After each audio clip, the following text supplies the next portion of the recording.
नमस्कार। चलिए आज सुनते हैं श्रीमती मालती जोशी जी की एक और कहानी, शापित शैशव। ये कहानी है एक सौतेली माँ की। एक स्त्री के लिए सौतेली माँ बनने का मतलब है दुधारी तलवार पर चलना। तो चलिए देखते हैं इस कहानी में हमारी नायिका को किन किन मुश्किलों से जूझना पड़ता है। शापित शैशव। दरवाजे की घंटी इतनी जोर से बजी कि क्षण भर को हम सभी सहम गए। मैं समझ गई कि पारुल आई है और खूब भरी हुई आई है। दरवाजा खुलते ही वो घर में दाखिल हुई, पर रोज की तरह दंदनाती हुई अपने कमरे में गुम नहीं हुई। रसोई के दरवाजे पर खड़े होकर उसने तीखी आवाज में पूछा, आपने नीलम के यहाँ फोन किया था? हाँ किया था। और सोनल के यहाँ भी? मैंने स्वीकारोक्ति में सिर हिला दिया। क्यों? अब इस क्यों का कोई क्या जवाब दे। इस तरह शहर भर में मुनादी करवाने की क्या जरूरत थी? अब इस सिरफिरी लड़की को कोई कैसे समझाए कि लड़की रात के 10-11 बजे तक घर नहीं लौटती तो घबराहट होती ही है। फिर उसकी मेज पर यहाँ वहाँ लिखे नंबरों को घुमाना भी पड़ता है। दरअसल तुम्हारे पापा यहाँ, उससे कोई फर्क नहीं पड़ता, उसने कड़कती आवाज में कहा। पापा घर पर रहें या ना रहें, मेरे लिए शहर भर के फोन खड़खड़ाने की कोई जरूरत नहीं है। You have no right and I hate it. आइंदा ख्याल रखें, उसने निर्णायक स्वर में कहा और पैर पटकती हुई अपने कमरे में गुम हो गई। गुस्से से, अपमान से मेरा पूरा शरीर कांप रहा था, पर मैंने बड़ी मुश्किल से अपने को जब्त किया। मुझे मालूम था कि लक्ष्मी रामधन बड़ी उत्सुकता से ये सारा प्रसंग देख रहे हैं। उत्तेजना से उनकी आंखें जैसे फटी जा रही हैं। वे शायद रात से ही घात लगाए बैठे थे कि अब कुछ अभूतपूर्व होकर रहेगा। एक तो सौतेली माँ का ठप्पा और दूसरे बिटिया का ऐसा घनघोर अपराध। पर मैंने उन्हें निराश ही किया। मैं तो अपनी कोई प्रतिक्रिया व्यक्त नहीं करना चाहती थी, पर एकदम चुप्पी लगा जाना भी शायद मेरे हक में अच्छा ना होता। वे लोग इसे कमजोरी ही समझते। इसलिए बेजारी की मुद्रा बनाकर मैंने कहा, घर में कोई बड़ा बूढ़ा ना रहे तो ऐसा ही होता है। बच्चों को ना बोलने की तमीज आती है और ना रहने का ढंग। अरे बड़ी बूढ़ी थी तो उनकी कौन सुनवाई होती? रामधन बोला। अम्मा जी बेचारी खुद डरी डरी सी रहती थी। आया ने मार लड़िया कर मूड पे बैठा लिया था। कुछ कसर थी तो बोर्डिंग में पूरी हो गई। चलो तुम सब्जी छौंको, और कुछ नाश्ता पानी चाहिए हो तो पूछ लो। इन बातों का तो कोई अंत ही नहीं है, मैंने सभा का समापन करते हुए कहा और अपने कमरे में चली आई। सारा दिन मेरी आंखों के सामने उसका वह तमतमाया चेहरा घूमता रहा। कैसा तो सुंदर रूप पाया है, पर गुस्से में कितना विकृत हो जाता है। इस लड़की से कैसे पार पाया जाएगा? एक सुव्यवस्थित भविष्य के लालच में मैंने ये कैसा अनचाहा बोझ उठा लिया। नहीं, अनचाहा कहना तो गलत होगा। उस समय तो कितनी ललक थी, कितना उत्साह था, पर अब? डॉक्टर कुमार ने कोई बात नहीं छुपाई थी, पहले से आगाह कर दिया था। रजनी जी, मेरे घर में आपको कोई कष्ट नहीं होगा, कोई असुविधा नहीं होगी, इसका मुझे विश्वास है। ईश्वर की कृपा से सुख सुविधा का सारा सामान घर में मौजूद है। पर हाँ, घर में मेरी एक बिटिया भी है जो अपने में एक समस्या है। बोलती है तो पत्थर सा मारती है। अब तक तो हॉस्टल में थी, इसलिए आचार व्यवहार का कोई ढंग मैं उसे सिखा नहीं पाया हूँ। हाई स्कूल करने के बाद अब मैं उसे घर पर ले आया हूँ। सोचा था कल को उसे शादी करके फिर दूर जाना ही है। कुछ दिन तो बाप के पास रहे, कुछ तो मन के तार जुड़े, पर बड़ा मुश्किल लग रहा है। बल्कि अब तो मैं इस चिंता में घुल रहा हूँ कि इस उजड़ को ब्याहेगा कौन। अगर कोई माइका लाल दहेज के लालच में ले भी गया तो 4 दिन बाद ही मेरे दरवाजे पर छोड़ जाएगा। इसीलिए पत्नी की मृत्यु के इतने वर्षों बाद मैंने फिर से शादी करने का फैसला कर लिया है। सोचता हूँ घर में सौतेली ही सही माँ आएगी तो एक वातावरण बनेगा, कुछ संस्कार जगेंगे। ईमानदारी की बात तो ये है कि ये शादी मैं अपने लिए नहीं, अपनी बेटी के लिए कर रहा हूँ। सच है, डॉक्टर कुमार ने कोई बात छिपाई नहीं थी, लेकिन फिर भी मैं स्थिति की भयावहता की कल्पना नहीं कर पाई थी, बल्कि मैंने तो ये रिश्ता एक चैलेंज के रूप में, एक चुनौती के रूप में स्वीकार किया था। 35 वर्ष की आयु में मुझे 17 साल की लड़की की माँ बनने में कोई आपत्ति नहीं थी। अब लगता है उस 17 वर्षीय आफत को देखे बिना ही यह चुनौती स्वीकार करना मूर्खता थी, पागलपन था। मेरी और पारुल की पहली मुलाकात बड़ी ही लोमहर्षक थी। बिटिया को उसकी सहेली के यहाँ छोड़कर डॉक्टर केवल एक दिन के लिए इंदौर आए थे। हमारी शादी बहुत ही सादे समारोह में संपन्न हुई। भोज का आयोजन भी लंबा चौड़ा नहीं था। भैया ने केवल कुछ चुनिंदा दोस्तों और परिजनों को ही बुलाया था। फिर भी रात के 11 बज ही गए। भाभी उतनी रात को विदा करने के लिए तैयार नहीं थी, पर इनकी जिद के आगे उन्हें हार माननी पड़ी। कोई बारात की विदाई तो थी ही नहीं। हम दोनों कार में बैठकर चले तो 4 बजते बजते घर पहुंच गए। मैंने ये कभी नहीं सोचा था कि मेरे लिए बंधनवार सजे होंगे या किसी ने अल्पना डाली होगी। मैंने ये भी नहीं सोचा था कि शहनाई की मंगलध्वनि मेरा स्वागत करेगी या कि ढोलक की थाप से पूरा मोहल्ला गुंजायमान होगा। हम लोगों की शादी तो एक अनुबंध मात्र थी। भैया भाभी ने उसे एक उत्सव का रूप दे दिया था, बस। इस और वह उत्साह नहीं होगा, ये मुझे मालूम था। फिर भी मुंह अंधेरे अपने ही हाथों से ताला खोलकर घर में दाखिल होते मन बुझ सा गया। वेलकम होम, उन्होंने औपचारिकता बरती। थैंक यू, मैंने शिष्टाचार निभाया। थोड़ा सा मुस्कुरा दी ताकि मेरी हताशा जाहिर ना हो। थक गई हो ना, अभी आराम कर लो। इतनी रात में घर क्या देखोगी? जी हाँ, अभी तो अपना कमरा ही दिखा दीजिए। कमरे में जाते ही मन प्रसन्न हो गया। लगा कि आने वाले के सम्मान में इसे नए सिरे से सजाया गया है। डोरमैट से लेकर बाथरूम में रखे टॉवेल तक सब कुछ नए नए से थे, नया और ताज़ा भी। मन के किसी कोने में जो एक कांटा सा था कि मैं किसी की बासी गृहस्थी सजाने जा रही हूँ, वो कसक एकदम से दूर हो गई। वॉश लेकर बाहर आई तो देखा ये कॉफ़ी लिए मेरी प्रतीक्षा कर रहे हैं। थैंक यू, मैंने मग उठाते हुए कहा, पर यह धन्यवाद निरी औपचारिकता नहीं था। मैंने हृदय से उनका आभार माना था। इस समय सचमुच कुछ पीने का मन हो रहा था, पर घर में कोई था ही नहीं जो अनुरोध करता। अपने आप बनाना कुछ अच्छा नहीं लग रहा था। मैं सचमुच कृतज्ञ थी कि मुझे आते ही रसोई में पैर नहीं देना पड़ा।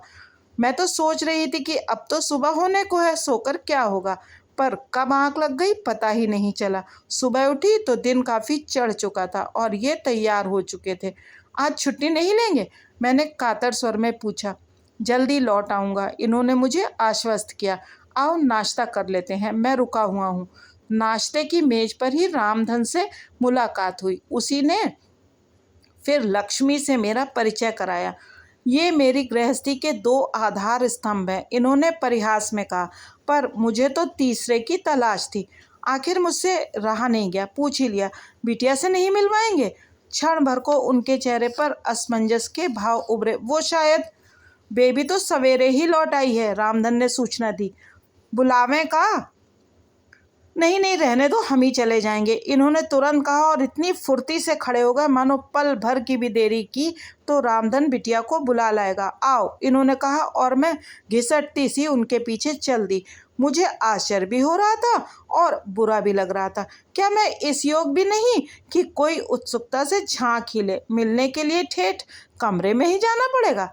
पिछले बरामदे से सटा हुआ सबसे आखिरी कमरा उसका था।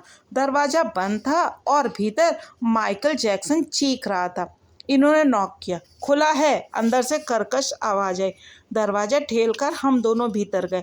बिस्तर पर औंधी लेटी वह कोई पुस्तक पढ़ रही थी। हमें देखते ही जीन्स में कसी उसकी टांगों का हवाई नृत्य थम गया। ओ पापा, आप हैं? मैं समझी रामधन होगा। इन्होंने आगे बढ़कर पहले कैसेट बंद किया, फिर गंभीर स्वर में बोले, निक्की, मेरा मतलब है इनसे मिलो, ये तुम्हारी मम्मी है। ओह, आई सी। बस, इससे ज़्यादा कोई प्रतिक्रिया नहीं। उसने अपनी पोज तक नहीं बदली। इन्हें भी बुरा लगा, एकदम चीखे, निक्की, ये क्या है? Where are your manners? Do you have any? ठीक से उठकर बात नहीं कर सकती तुम? वह एकदम उछलकर खड़ी हो गई, अपने छोटे छोटे बालों को गर्दन के पीछे एक झटके के साथ फेंकते हुए बोली, आपकी आज्ञा शिरोधार है पिताजी, लीजिए मैं खड़ी हो गई। अब अगर आप चाहेंगे तो मैं माताश्री की चरण वंदना भी कर सकती हूँ। गुस्से से इनका चेहरा तमतमा उठा।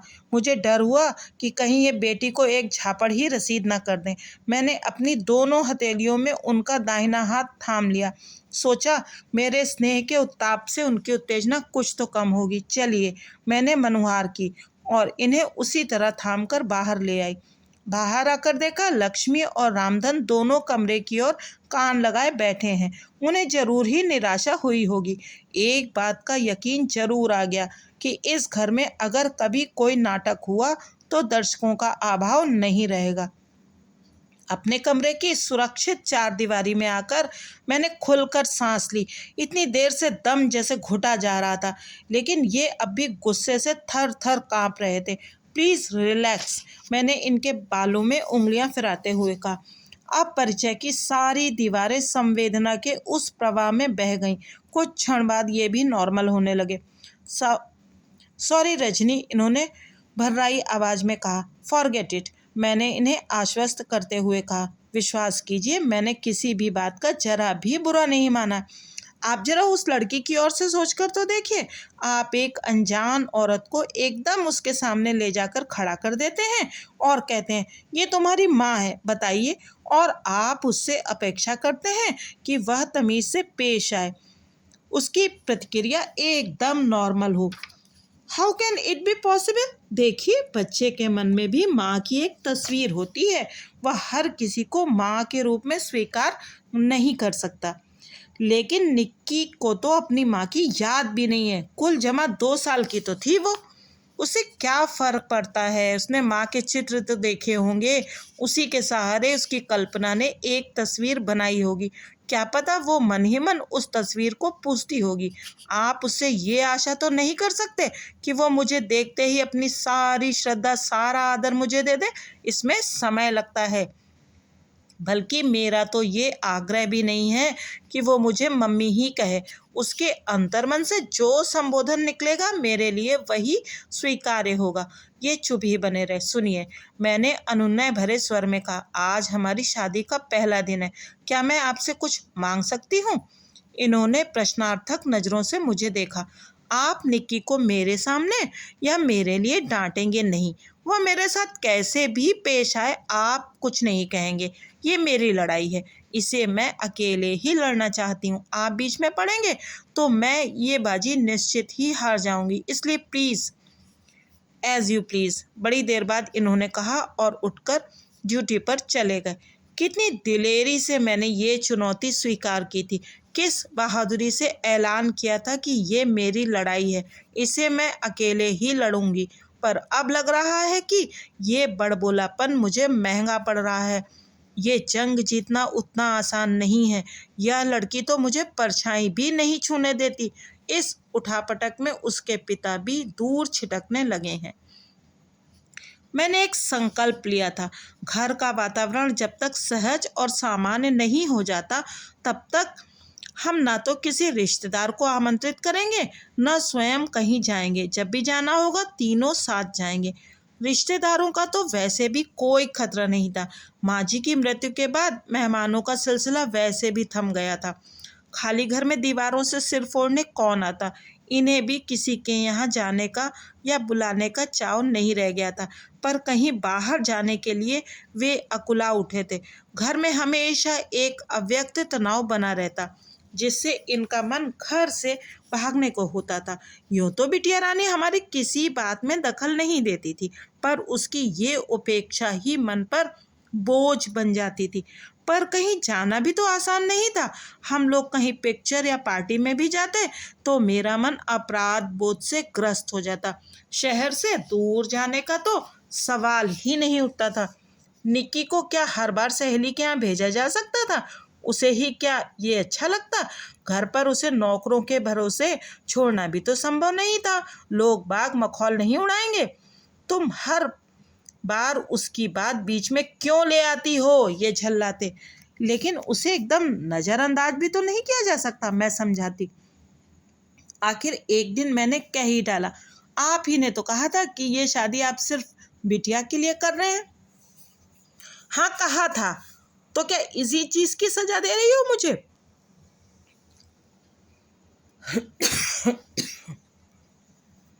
ये चीखे और फिर 2 दिन तक बच्चों की तरह मुंह फुलाए घूमते रहे। इन्हें इस तरह नाराज करके जिसे मनाने का मैं प्रयत्न कर रही थी, वह मुझे जरा भी लिफ्ट नहीं दे रही थी। मेरा हर प्रयास वह विफल कर रही थी।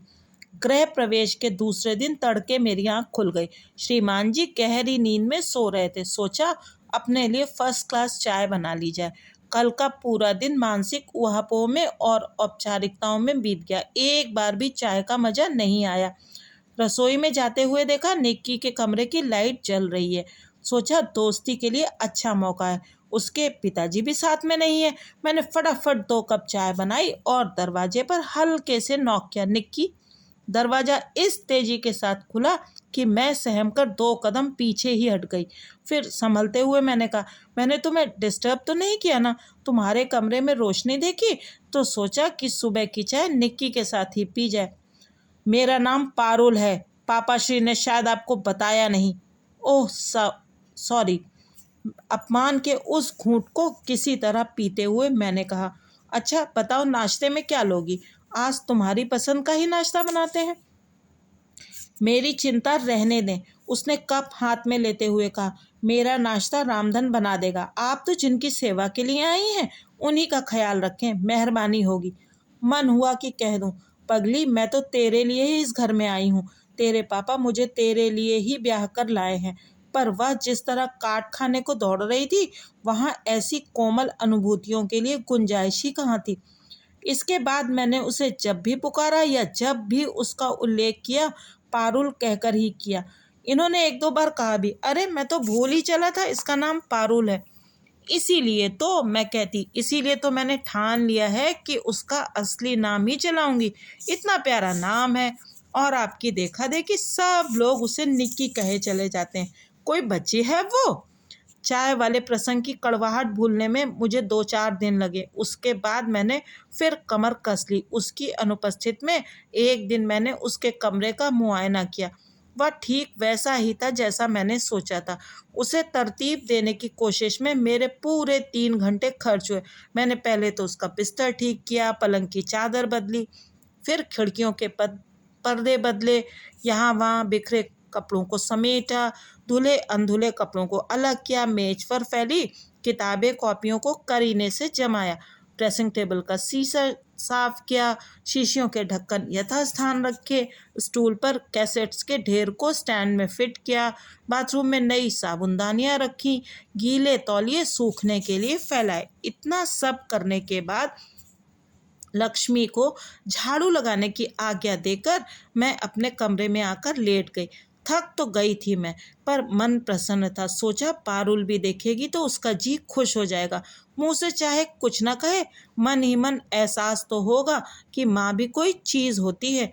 ठीक 4 बजे उसकी लूना गेट के अंदर दाखिल हुई और मैं उठकर बैठ गई।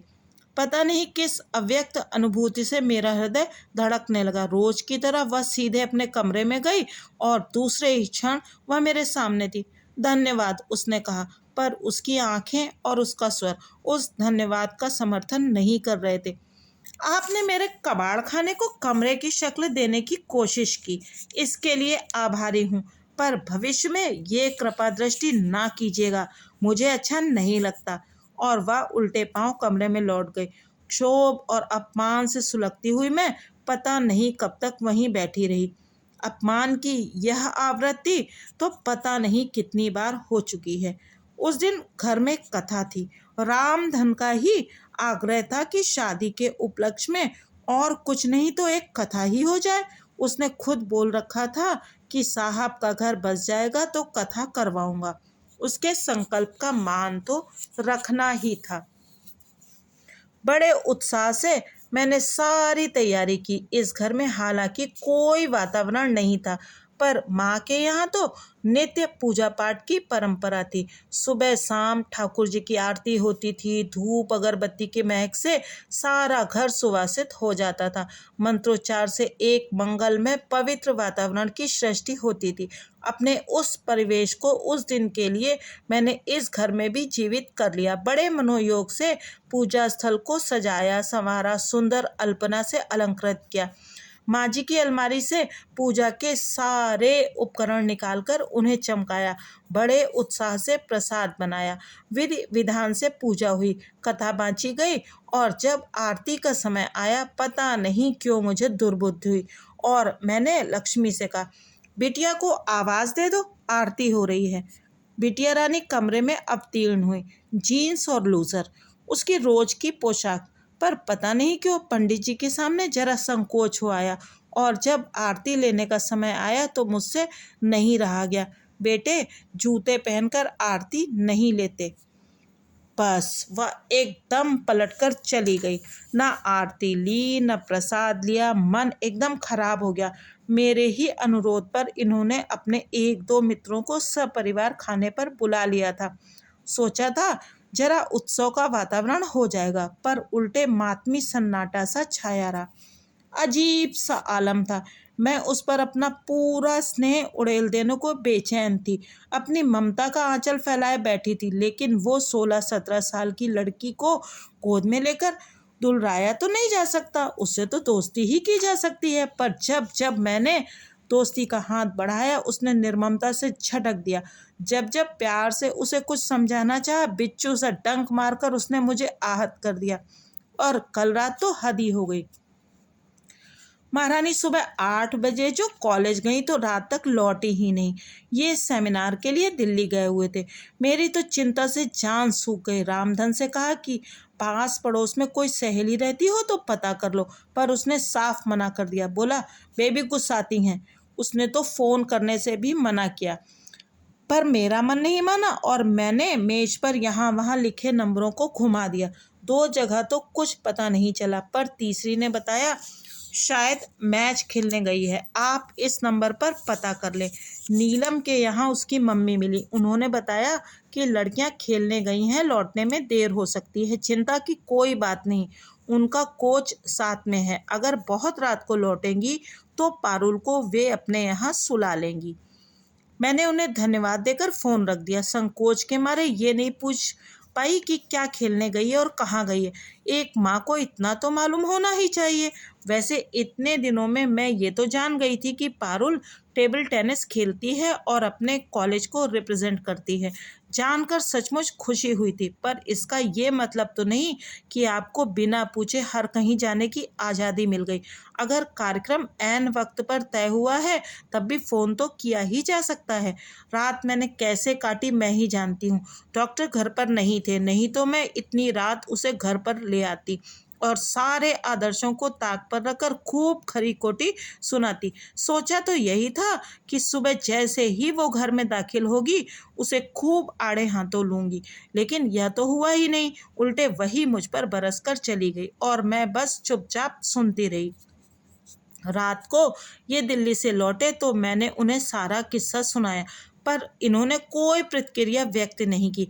उल्टे बड़े लापरवाह ढंग से बोले, हाँ नीलम क्या रह गई होगी, उसकी बड़ी पक्की सहेली है। मुझे बहुत ताव आया। एक मैं ही बेवकूफ़ हूँ जो रात भर जागती रही, दिन भर सुलगती रही। जिनकी बेटी है उन्हें तो कोई चिंता ही नहीं है। फिर अपने पर ही शर्म हो आई। बेटी क्या सिर्फ उन्हीं की है? मैंने तो डॉक्टर कुमार को उनके पूरे परिवेश के साथ स्वीकार किया है। फिर क्या मेरी कोई जिम्मेदारी नहीं? बाप की नज़रें जिन्हें पकड़ नहीं पाती, माँ की नज़रें क्या उन खतरों से गाफिल रह सकती हैं? सुबह फिर मैंने एक निश्चय कर ही लिया था।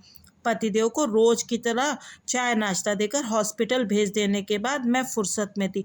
पारुल कॉलेज जाने के लिए तैयार हो रही थी। लक्ष्मी अभी आई नहीं थी। रामधन रसोई में अंडा फेंट रहा था। मैंने एक लंबी लिस्ट और पैसे पकड़ाते हुए उससे कहा, काका जरा बाजार का चक्कर लगाना होगा, तुम्हारे साहब लंबी चौड़ी फरमाइश कर गए हैं। अरे उनको फरमाश का मौका तो अब लगा है, अब तक तो जो कच्ची पक्की बन गई सो खा लेते थे। वही तो सोचती हूँ कुछ तो उनकी पसंद का बना लूँ, आप झटपट सामान ला दो। अबे हाल जाते हैं, बिटिया का नाश्ता बना दे। वह तो मैं बना लूँगी, कहकर मैंने तुरंत गैस जलाकर फ्राइंग पैन चढ़ा दिया। अब अंडे का कटोरा मेरे हवाले करने के सिवा उसके पास कोई चारा ही नहीं रहा। बेचारा चुपचाप झोला उठाकर चला गया। अब मैदान साफ था, धावा बोलने का यही सुनहरा मौका था। मत चूके चौहान, मैंने अपने आप से कहा और इष्ट देव का जाप करते हुए दरवाजे पर नॉक किया। खुला है, वह हमेशा की तरह चीखी। नाश्ते की सजी हुई ट्रे लेकर मैंने कमरे में प्रवेश किया। वह ड्रेसिंग टेबल के सामने खड़ी थी। शीशे में मेरा प्रतिबिंब देखते ही चौंक पड़ी। आप? हाँ। नाश्ते को छोटी टेबल पर रखते हुए मैंने सहज स्वर में कहा, रामधन जरा जरूरी काम से बाजार गया है, मैंने ऑमलेट बनाने की कोशिश की है, देखना जरा ठीक से बना तो है ना। वह तुनक कर बोली, आपने क्यों तकलीफ की? मैंने आपसे 1000 बार कहा है कि। मुझे याद है, मैंने उसे टोकते हुए कहा, पर वो क्या है बिटिया रानी कि तुम्हारी बदकिस्मती से तुम्हारे पापा मुझे ब्याह कर लाए हैं। इस रिश्ते से अब घर के हर कमरे पर मेरा हक हो जाता है और घर के हर सदस्य की भूख प्यास देखना मेरा फर्ज बन जाता है। वह चकित थी। मुझे आतंकित करने का उसका प्रयास व्यर्थ हो गया था। खींच कर बोली, आखिर आप कहना क्या चाहती हैं? बताती हूँ, मैंने इत्मीनान से पलंग पर बैठते हुए कहा, क्योंकि जो बात मैं कहने के लिए आई हूँ उसे कहे बिना तो मैं यहाँ से जाऊँगी नहीं। मुझे मालूम है कि तुम्हें मेरा कमरे में आना जरा भी अच्छा नहीं लगता, इसलिए भलाई इसी में है कि तुम मुझे शांति से सुन लो, ताकि तुम्हें भी जल्दी छुटकारा मिले और मैं भी अपना काम देखूँ। क्षोभ, आश्चर्य और हताशा के मिले जुले भाव चेहरे पर लिए वो सामने वाली कुर्सी पर धम से बैठ गई। बोलिए, यह हुई ना बात। तो अब सुनो, कल तुम गुस्से में थी, मैं भी नौकरों के सामने तमाशा नहीं करना चाहती थी, लेकिन आज एक बात ध्यान से सुन लो। जब भी तुम्हें कहीं बाहर जाना हो या आने में देरी की संभावना हो, घर पर बताकर जाया करो। अगर समय पर प्रोग्राम बने तो फ़ोन कर दिया करो, परसों वाला किस्सा दोबारा रिपीट ना हो। ये आपका हुक्म है, ऐसा ही समझ लो। मैं ऐसे हुक्म मानने की आदी नहीं हूँ। मानना पड़ता है पारुल, तुम तो हॉस्टल में रह चुकी हो, जानती हो वहाँ भी एक डिसिप्लिन होता है। फिर ये तो घर है, घर है तभी तो। यहाँ तो आज़ादी से रहने दीजिए। आज़ादी का मतलब स्वच्छंदता नहीं होता बेटे, घर में तो अनुशासन बेहद ज़रूरी है। हॉस्टल में तो एक वार्डन होता है, परंतु घर में तो हम स्वयं ही अपने नियामक होते हैं। क्यों, घर में आप तो हैं? उसने चिढ़कर कहा, आप तो घर को जेल बनाकर रख देंगी। जेल? और क्या, कौन सी कसर छोड़ी है आपने? जेल से भागे हुए कैदी की तरह ही तो मेरा पीछा किया है। पता नहीं कितनों को फ़ोन किया था उस रात। इससे तो अच्छा था पुलिस में रिपोर्ट दर्ज करा देती। उफ, मुझे तो अपने फ्रेंड्स के सामने आंखें उठाते शर्म आ रही थी। कहते कहते सचमुच वह रुआसी हो आई। कमाल है पारुल, तुम्हें इसलिए शर्म आ रही है कि हमने तुम्हारी खोज खबर ली, तुम्हारा पता ठिकाना जानने की कोशिश की। अगर हम तुम्हारी ओर से लापरवाह होकर बैठ जाते तो तुम्हें अच्छा लगता? इससे क्या तुम्हारी इज्जत बढ़ जाती? नहीं बेटे, इससे इज्जत बढ़ती नहीं, घटती है। शर्म की बात ये नहीं है कि घर पर किसी को तुम्हारी फिक्र नहीं है। शर्म की बात तो तब होती जब तुम दिन भर गायब रहती और कोई तुम्हें तलाश ना करता। तुम इतनी फालतू नहीं हो पारुल, तुम इस घर की लाडली बिटिया हो। अच्छा खैर, अब नाश्ता कर लो। तो ये है कहानी शापित शैशव का पहला भाग। दूसरा भाग हम लोग अगले अंक में सुनेंगे और जानेंगे कि क्या हुआ।